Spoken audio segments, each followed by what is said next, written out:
A graça e a paz do Senhor Jesus seja sobre o seu coração, querido irmão. Mais uma vez, nessa 18ª aula de História da Igreja, você está ficando expert na História da Igreja. E você já viu, né? Que até aqui a Igreja começou bem, mas não está caminhando muito bem no momento atual aqui, século XV, século XVI. Não é? Na aula passada, nós falamos sobre os pré-reformadores e eu insisto nisso, né? Não vamos dar a glória toda para Lutero, ok? Lutero é alguém importantíssimo, mas a reforma não aconteceu só por causa dele. Então nós falamos dos pré-reformadores, do renascimento, do nacionalismo, até mesmo das universidades, tudo isso coopera e colabora para esse momento que vai ser a Reforma Protestante, que foi o rompimento, né? Foi o outro cisma. Sabe, na história da Igreja, eles consideram aí pelo menos esses dois grandes cismas. O primeiro é aquele do Oriente, lembra? Quando rompeu a Igreja Romana com o Patriarca de Constantinopla. E você tem esse segundo grande cisma, que é os protestantes, que romperam, né? Rompeu, saiu, dividiu, né? Abriu-se outra igreja, começou outras igrejas ali, né? Aquela questão do papado, do cativeiro babilônico, quando você tinha 3 papas, é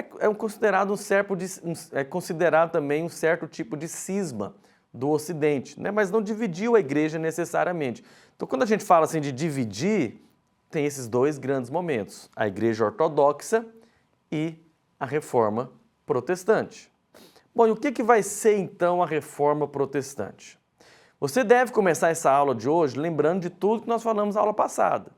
Os pré-reformadores, aquele ambiente, vou só te relembrar aqui, renascimento, busca de outras verdades, ou voltar às fontes originais de ensino, de filosofia, da própria Bíblia. Aquela questão do nacionalismo, as pessoas já cansadas da opressão da igreja, alguns reis e nobres cansados dessa briga de autoridade, quem que manda mais, o rei ou o papa, não é? E aquela questão toda do cativeiro babilônico do papa, onde você tinha 3 papas, isso acelerou muito a insatisfação contra os papas, contra a igreja. Por isso que os pré-reformadores começaram a defender as escrituras é que tem autoridade. O Papa não é infalível, né? E nós falamos tudo aquilo sobre os pré-reformadores. Aí vai chegar o ápice, o momento que realmente vai acontecer a Reforma Protestante. Como que foi? Com Martim Lutero. É interessante que quando Girolamo Savonarola estava sendo queimado na fogueira, o adolescente Martim Lutero já estava ali, né, na região lá da Alemanha, vivendo a sua vida. Martim Lutero, irmãos, primeiro, existem vários vídeos, vários filmes sobre Martim Lutero. Vale a pena assistir, pastor? Vale. Vale muito a pena você assistir. Até faço a recomendação aqui, quando terminar essa aula, assista o filme. Acho que tem de graça aí na internet, você consegue. Não é um filme, já deve ter uns 15 anos, o último que fizeram, então você encontra fácil. Assista o filme se você não assistiu, porque é um resumo dessa aula aqui, vamos dizer assim, não é? E é muito bom porque você vai ter uma noção melhor até mesmo depois do que nós vamos falar aqui. Martim Lutero, posso dizer que ele é esse soldado de Deus chamado para libertar o seu povo. Por quê? Ele foi, então, esse responsável de dar a machadada, o golpe final da Reforma Protestante. Como eu já te falei, os pré-reformadores estavam falando, mas ainda não tinha rompido. Então ele vem com esse golpe final para fazer essa separação, para começar, né, uma igreja que não está ligada com o Papa. Por mais que, olha que interessante, não era isso que ele queria. Martinho Lutero, no primeiro momento, ele não quis começar uma outra igreja. Ele não estava pensando nisso, ele queria reformar a igreja. Ele achava que a igreja, naquela época, tinha que voltar, né, às origens, a caminhar da maneira correta. Então, tudo que ele faz com a intenção de reformar a igreja, a verdade das Escrituras. Mas chega um momento que ele percebeu que não dava mais, né? Não tinha mais condição e começou-se ali a igreja luterana. Então, ele é esse soldado de Deus. Você deve conhecer Martinho Lutero também por causa de um cântico famoso dele, que é o Castelo Forte. Né? Ele fala, Castelo Forte é o nosso Deus. É claro que eu não sei se ele cantava nesse ritmo aqui, né? Escudo e fortaleza. Deixa eu ver, será que eu vou lembrar? Com seu poder defende os seus, a sua igreja amada. Bom, aí você tem esse cântico. Não continua cantando não, né? Eu sei que você continuou aí, mas agora volta para a aula aqui. Esse cântico mostra um pouco o resumo da vida dele, porque ele enfrentou uma batalha. Irmãos, o que Martinho Lutero fez, olhando na ótica cultural da época dele, foi algo impressionante. Como que, é tipo assim, ele rompeu com uma estrutura de igreja que governava há mais de 1000 anos. Entende? É porque hoje a gente está aqui 500 anos depois, a gente fala assim, belezinha, reforma protestante. Mas você consegue entender a pressão, a luta, as crises? É por isso que muitas vezes, alguns historiadores até dizem que Lutero, ele tinha uma certa depressão espiritual. Porque muitas vezes, diante dessa luta, ele precisava se refugiar aqui no Castelo Forte, que é o Deus, né?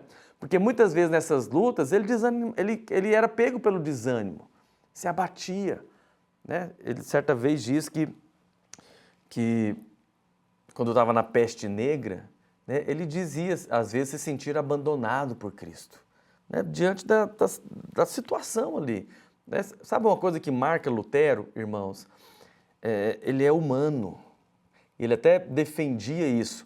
A verdadeira teologia Deus forma trabalhando na sua humanidade, nas suas experiências. Né? Lutero passou muitas lutas, por isso que Castelo Forte se torna a música dele. Ele teve que aprender a se refugiar no Castelo Forte, né? Na sua fortaleza, que é o Senhor. Porque ele passou muita pressão, ameaça de morte, sequestro, perda dos filhos, enfrentou a peste negra. Sabe, irmãos? Então, eu não jogo pedra. Quando eu vejo, por exemplo, que ele fala que às vezes se sentia abandonado por Cristo diante dessas lutas. Porque as lutas que ele passou foram tão grandes que ele expressava o sentimento que ele tinha. Não é? Então, Lutero é alguém impressionante e importante aqui na Reforma Protestante. Bom, qual que é o contexto dele? O principal contexto dele, irmãos, eram as indulgências. O que eram as indulgências? Deixa eu te explicar. O Papa, aqui na época dele, e antes dele, isso começou antes dele, não é? Que era o quê? A igreja queria construir a Basílica de São Pedro, lá em Roma. Que é algo fenomenal, está lá no Vaticano, lá até hoje. Inclusive, se você tiver a oportunidade de ir lá em Roma, vai lá no Vaticano, entendeu? Veja tudo que está ali, é bonito, tudo é bonito. Tudo para conhecimento tem seu lugar, tá bom? A igreja queria construir a Basílica de São Pedro, uma obra gigantesca. Para construir, precisava de dinheiro. E você sabe, eles já tinham muito dinheiro, mas eles davam um jeito de gastar tudo. Então, o que os papas na época ali criaram? Qual estratégia? Nós vamos vender, olha isso, um papel que era uma bula papal, mas o papel era uma indulgência.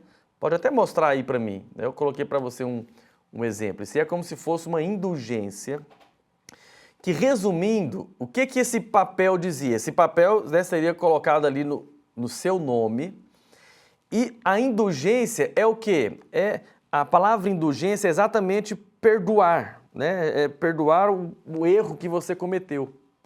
Então, a indulgência é o quê? Você compraria a indulgência para receber o perdão dos pecados. Comprar, literalmente, irmãos. Comprar com dinheiro. A frase que era dita na época pelos pregadores das indulgências, os vendedores de indulgência, o mais famoso deles, né, que entra na história, é o Tetzel. Tetzel era o vendedor de indulgências que mais vendia, vamos dizer assim, mais famoso, que ia lá para a região de Lutero, lá na Alemanha. E é interessante, né, você vai ver isso se você ver o filme, que eles faziam toda uma encenação, teatro mesmo, né, das pessoas no inferno, das pessoas morrendo, colocava lá as pessoas, né, fantasiadas de demônio, né, e machucando as pessoas. E o Tetzel chegava ao ponto de, às vezes, colocar fogo assim, né, e aí mostrava para as pessoas e dizia, tá vendo? A sua mãe está lá agora queimando no lago de fogo. O seu pai está lá, o seu avô está lá. E o povo, né, era tomado por aquela comoção, aquele choro. Aí ele vinha, mas nós, a igreja, o Santo Padre, né, o Papa, providenciou uma salvação para essas pessoas e para você. Você pode comprar a indulgência e diminuir o sofrimento do seu parente lá no purgatório. Então, qual que era a frase? A frase era que o tilindar da moeda no fundo do baú, quando a moeda caía no fundo do baú, tirava a alma penada do purgatório. Vou te contar uma história minha. Vou falar aqui para cá. Eu já tive, fica só entre nós, tá, irmãos? Não fala isso para ninguém. Eu já tive a oportunidade de ir lá em Wittenberg, lá onde a reforma começou. Lá em Wittenberg tem um museu que era na casa de Lutero.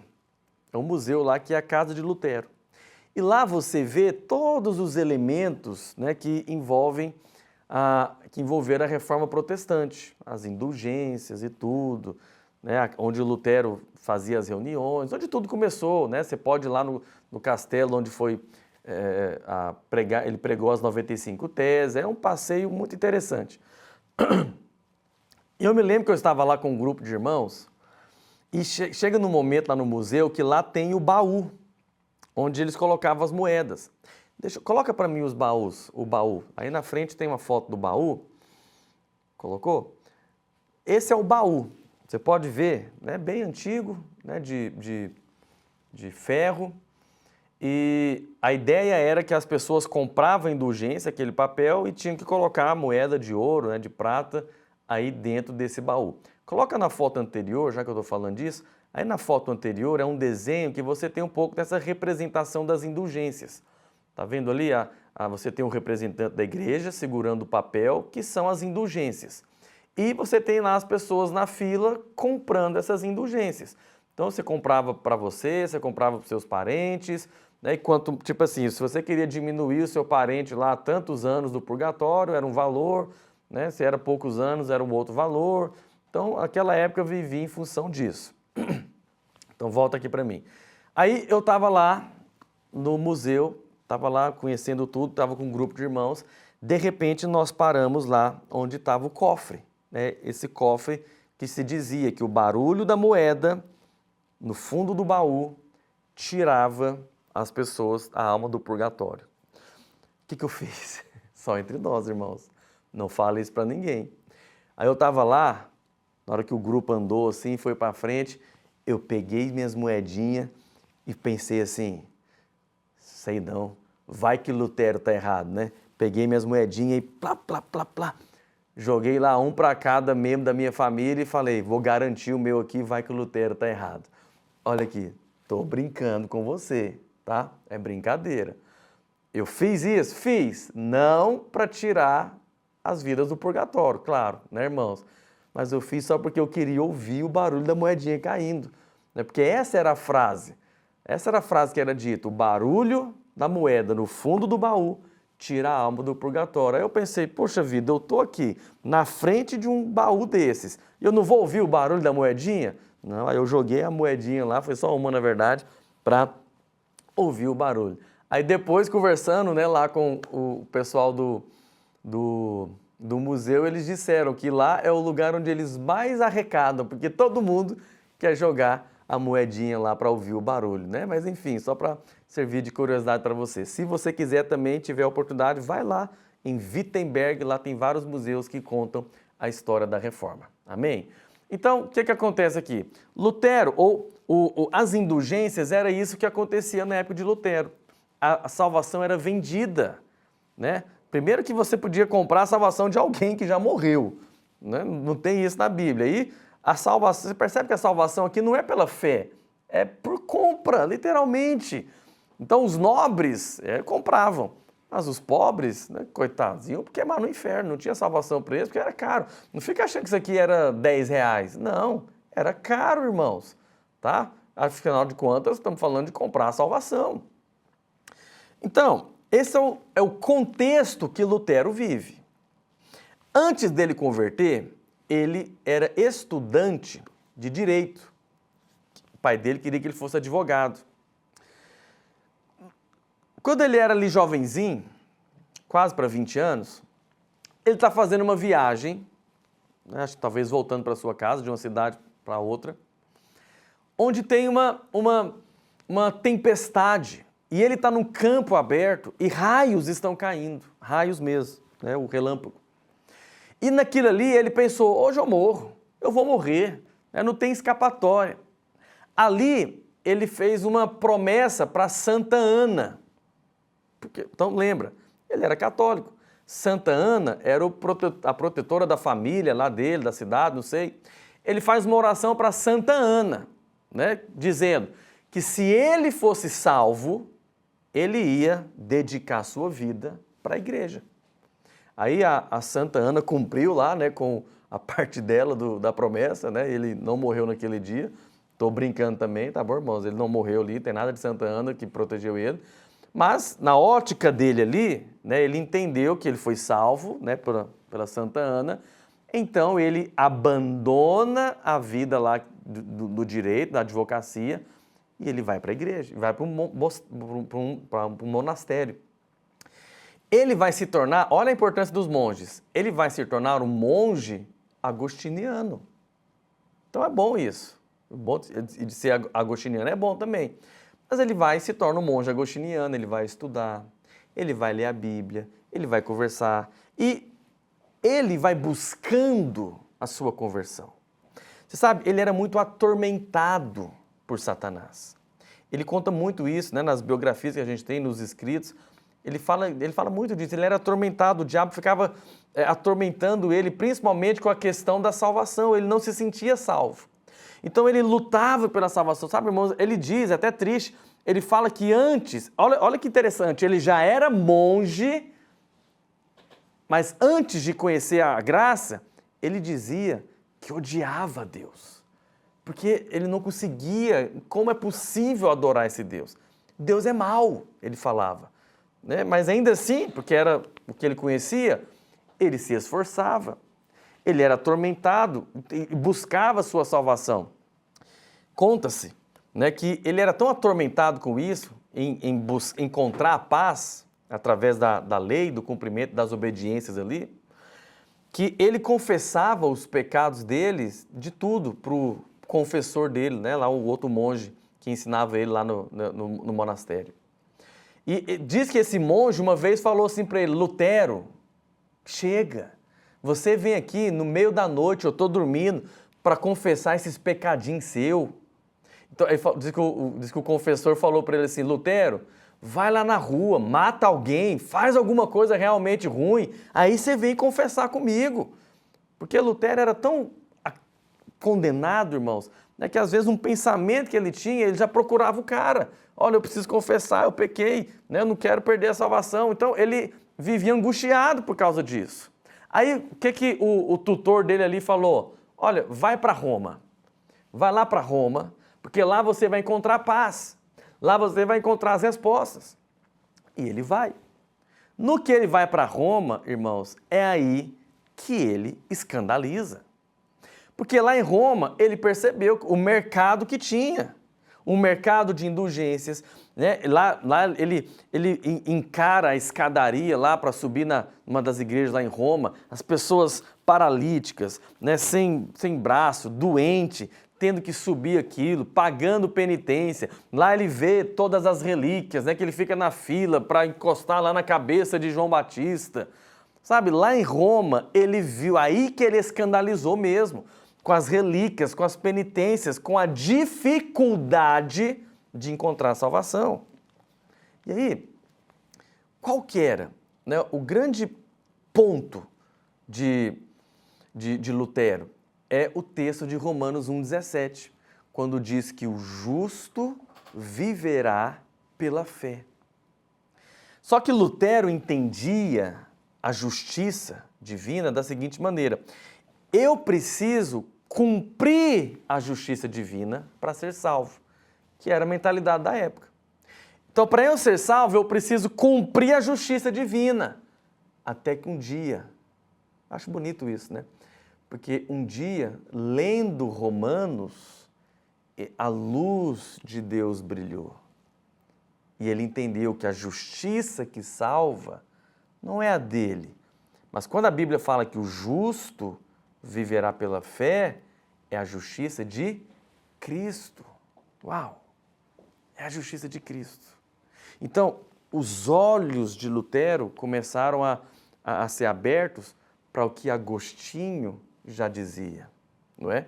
Para que John Wycliffe já dizia, para que John Hus já dizia. Ele começou a entender.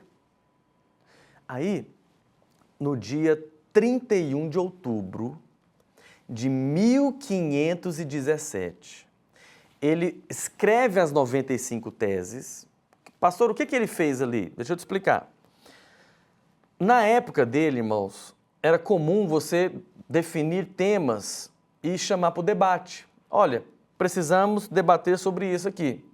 Então, por exemplo, quero debater sobre por que na cidade tal o rei mandou, sei lá, ou aquele nobre fez aquilo. Então, se alguém queria debater algum assunto, ele escrevia num papel, pregava lá nas portas do castelo da cidade. Na ocasião, foi lá nas portas do castelo de Wittenberg, fica perto de Berlim hoje, e pregava e chamava para debater sobre aquele assunto. Então, foi isso que ele fez. Ele identificou 95 pontos, né, que é chamado das 95 teses, 95 pontos que acho que ele estava chamando para debater. Olha, temos que avaliar isso daqui. E quando você lê as teses, irmão, você percebe que nesse primeiro momento que Lutero, ele não quer sair da Igreja Católica. Pelo contrário, ele até entende, tipo assim, olha, o Papa não está sabendo das atrocidades que estão fazendo aqui com essas indulgências. Ele tinha essa mentalidade. Quando o Papa ficar sabendo do que está acontecendo aqui, ele vai consertar isso. Então, vamos discutir sobre isso daqui, né? Porque o Papa tem que ficar sabendo. Né? Você vê, ele tinha intenção boa. Ele estava achando que a igreja estava num desvio teológico e ia voltar, né? Ia consertar isso. Então, no dia 35 de outubro de 1517, ele cola as 95 teses. Então, isso é marcado como o início da reforma. Você pode ver as críticas de Lutero às indulgências ficaram marcadas, bem explícitas nessas 95 teses, porque a tese 76, ele dizia assim: afirmamos, pelo contrário, que as indulgências papais não podem anular sequer o menor dos pecados veniais no que se refere à sua culpa. Então, fica claro que o problema de Lutero ali, principalmente, eram as indulgências. Ele entendeu isso. Não tem isso na Bíblia. Não se vende indulgência. Indulgência não perdoa pecado. Amém? Então, a leitura da Bíblia levou Lutero a entender o Evangelho, a entender, para aquela ocasião, as novas interpretações da fé cristã, né, que o justo viverá pela fé. Então ele concluiu, né, o que nunca deveria ter se perdido, que é o quê? A salvação de cada pessoa é obtida pela fé e não pelas obras. É pela graça mediante a fé. pela graça mediante a fé. Aí o que aconteceu? Aí você vai ter um outro elemento importante aqui, que é a imprensa. Gutenberg tinha acabado de inventar a imprensa na época. A imprensa naquela época, irmãos, nada mais, nada menos, era do que como se fosse uma grande máquina fotocopiadora, né? Mas é tipo um carimbão que eles escreviam e carimbavam na folha. A tecnologia chamada imprensa, que é isso mesmo, imprensa, tinha acabado de ser inventada, contemporânea que é a reforma. A imprensa tem um papel importantíssimo e fundamental. Por quê? Bom, primeiro, lembra, se você queria copiar alguma coisa, né, escrever alguma coisa, isso ia demandar tempo. Ou então, se você fosse copiar manualmente todas as suas ideias para espalhar para o povo, isso era impensável, irmãos, ao tempo que ia demorar. Quando a imprensa é inventada, e isso agora, né, ganhou aceleração, isso acontece. As pessoas, ao ver as ideias de Lutero, eles pegam as teses de Lutero e começam a fazer a imprensa, a divulgar, a espalhar. As pessoas agora estão, opa, peraí, o padre aqui, né, o bispo, o Lutero está dizendo que não comprar indulgência não resolve. Olha isso daqui, olha isso daqui. As ideias de Lutero começam a espalhar. Então nós devemos reconhecer a importância da imprensa. Isso vai desencadear, irmãos, uma disputa religiosa ali no interior, né, da Alemanha ali, entre a Igreja Católica e esse movimento que Lutero está começando. Num primeiro momento, a Igreja Católica ignora, né, trata Lutero como um simples padreco, que não tem influência.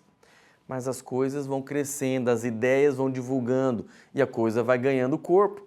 Quando ganha corpo, Lutero então é chamado, né, no primeiro momento, a se colocar ali diante, né, das autoridades locais, dos bispos ali, e ele tinha que renegar, né, rejeitar aquele ensino. Aí, né, bonito assim, é interessante porque o tutor, né, de Lutero a vida inteira, nessa hora fala para Lutero, né? Fala assim para ele, Lutero, é o seguinte, a igreja não está gostando, você pode ser excomungado, até mesmo, né, queimado. Então, você só vai chegar lá diante das autoridades, do bispo lá da região, você só vai chegar, deitar, né, com o rosto em terra, mostrando humilhação, e você só tem que dizer, eu renego, eu rejeito, eu abro mão disso tudo. Só isso, Lutero.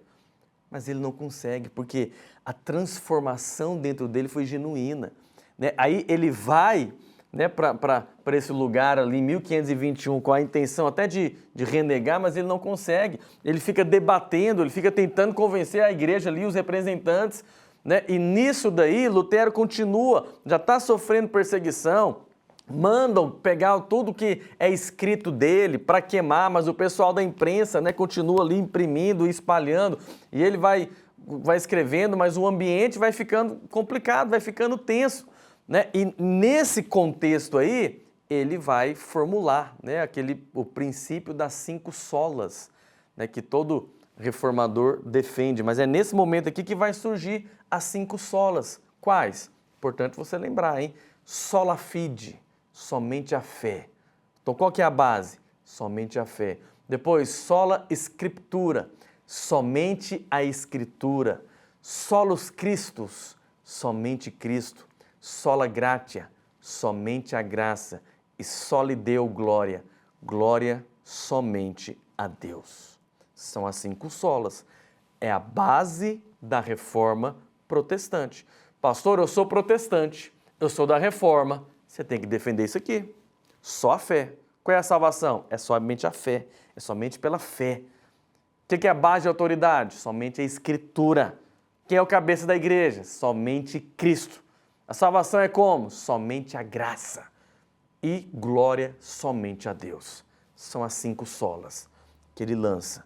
Lança esse fundamento, restaurando o ensino correto dos apóstolos.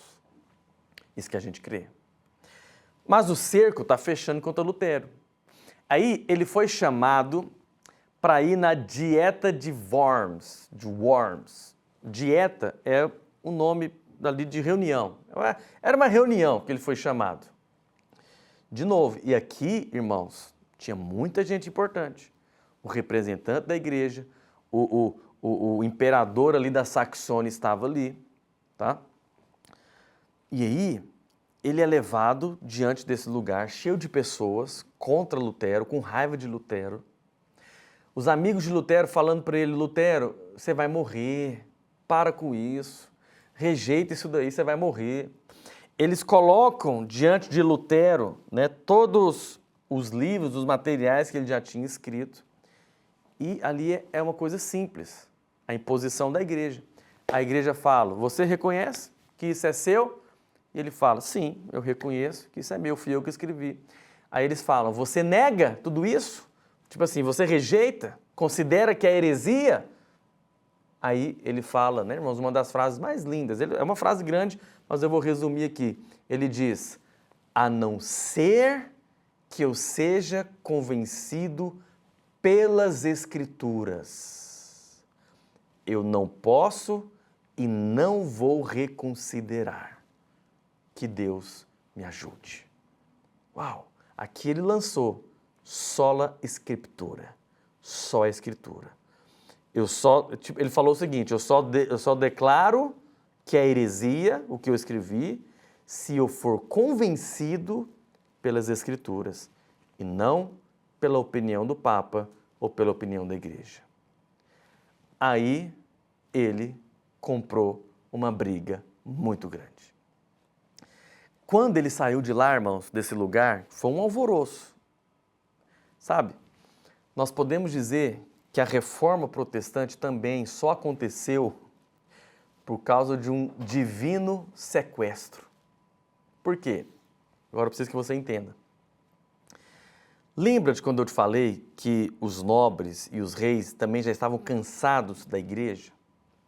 Então vai surgir aqui um nobre, um príncipe, é o Frederico da Saxônia. Ele não era o imperador, era um nobre. Frederico da Saxônia. Ele é alguém importante na reforma protestante. Porque se não fosse ele, talvez a reforma não tinha acontecido, do jeito que aconteceu, pelo menos. Porque o que esse Frederico percebeu? Quando o Frederico estava vendo tudo isso, viu lá a dieta de Worms e tudo, o julgamento, Frederico sabia, vão matar Lutero.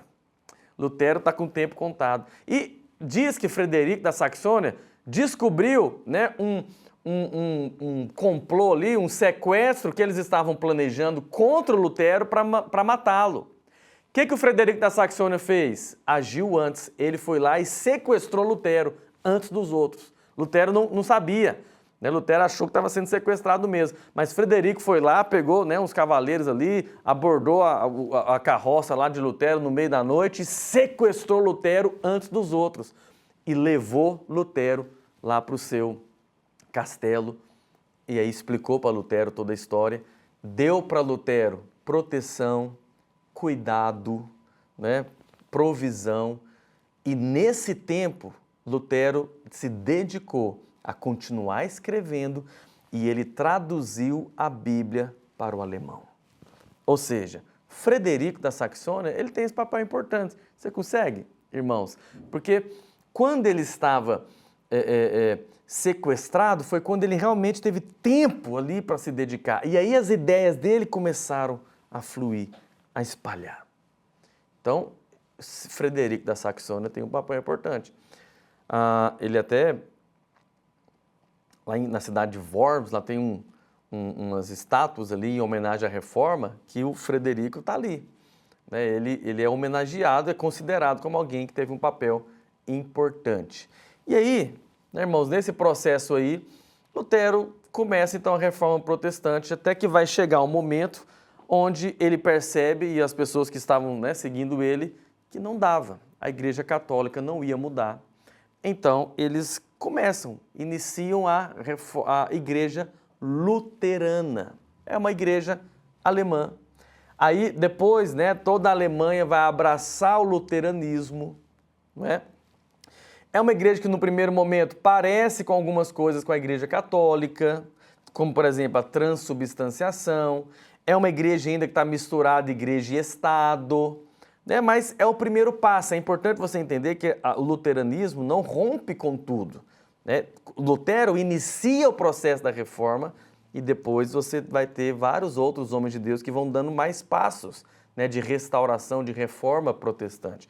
Lutero inicia, mas é importante que ele começa com a reforma protestante, lá na Alemanha, alguns nobres já aceitam, rompe com Roma. Claro que Roma e o Papa excomungou todo mundo, mas ali já não estava importando, agora nós somos luteranos, né? Depois ele vai casar com Catarina van Bora. Catarina van Bora era uma freira, fugindo também, né, de perseguição ali. Quando ficou sabendo de tudo que estava acontecendo na Alemanha, foi para lá. Aí Lutero, né, salva essas freiras, deu proteção ali para elas, e uma delas seria, né, a esposa dele. Os irmãos brincam, né? Fala que Lutero chegou nela e falou: Catarina, vambora para casa. Que era o nome dela, né? Catarina, vambora. Ele casa com Catarina, tem filhos e ele rompe. Agora a igreja lá na região dele não é a igreja que está ligada ao Papa, é a igreja luterana. É a igreja que defende os princípios da reforma e coloca a Bíblia na mão do povo. Sabe, irmãos, até mesmo a ideia, olha isso, olha a importância da reforma protestante. A ideia de você ter escolas para crianças, aprender a ler, principalmente era por quê? Porque todos precisam ler a Bíblia, todos precisam da Escritura, então temos que ensinar as crianças a ler, todas as crianças, não só as dos nobres. E Lutero inicia então essa igreja. Lutero passou por dias difíceis, Lutero cometeu erros. Por exemplo, Lutero defendeu a ideia de você pegar na espada para resistir uma rebeldia de camponeses lá na época dele.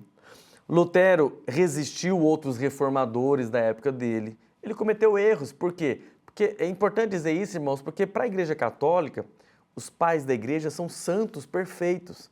Mas para nós, as pessoas importantes, são irmãos que fizeram coisas certas, mas também cometeram erros. E nós não os temos como santos. São irmãos que acertaram e erraram, né? Lutero, ele passou por dificuldades porque ele, por exemplo, perdeu uma filha ainda pequena, recém-nascida. Ele dizia: é tão estranho pensar que ela está tão feliz no céu e eu tão triste aqui. Né? Isso mostra os conflitos ali de Lutero. Eu gosto de Lutero porque ele é humano, sincero. Ele é o reformador, mas não é esse cara perfeito, entende? Você percebe que ele era alguém como nós. Sem querer, mas ele acabou fundando a igreja luterana. Ele vai morrer de forma natural. Depois, né, o Melanchthon, discípulo dele, que vai estruturar o que realmente foi a igreja luterana, tá? E Lutero é então essa pessoa que vai lançar as bases. Porque a partir de Lutero, então ganha força movimentos de reforma. E pessoas de outras localidades, como França e Inglaterra, vão para lá ouvir, aprender o que está acontecendo ali, o que é isso aí de luteranismo, o que é essa igreja luterana. Então as pessoas vão lá para aprender a verdade da reforma protestante. Então eu resumi aqui para você o que foi a reforma. Coloque aí para mim a foto, coloquei para você, nós podemos encerrar com essa imagem. Essa é a foto de Martinho Lutero, um irmão, homem de Deus, temente ao Senhor, tem seus erros, mas ele tem um papel importantíssimo nesse processo do rompimento com a Igreja Católica Apostólica Romana, e ele vai dar início à reforma protestante, fundando ali na época dele a Igreja Luterana, que existe até hoje, né? Hoje a Alemanha é basicamente luterana, as pessoas lá estão todas luteranas, não converteu nada, é porque já era assim, eles se dizem luteranos, mas precisa nascer de novo, né? Se tornou uma igreja morta hoje, mas Lutero tem esse papel importante. E por que é chamada de reforma protestante? É porque a Igreja Católica que deu esse nome. Então a Igreja Católica diz que essas pessoas estavam protestando contra o Papa, né? Então nós somos os protestantes, não aceitamos o Papa, não aceitamos Roma. Então por isso que nós ganhamos esse nome de Reforma Protestante. Amém? Na próxima aula, então, nós falamos mais agora sobre os outros irmãos que vão surgindo e vão acelerar ainda mais a Reforma Protestante. Que Deus te abençoe.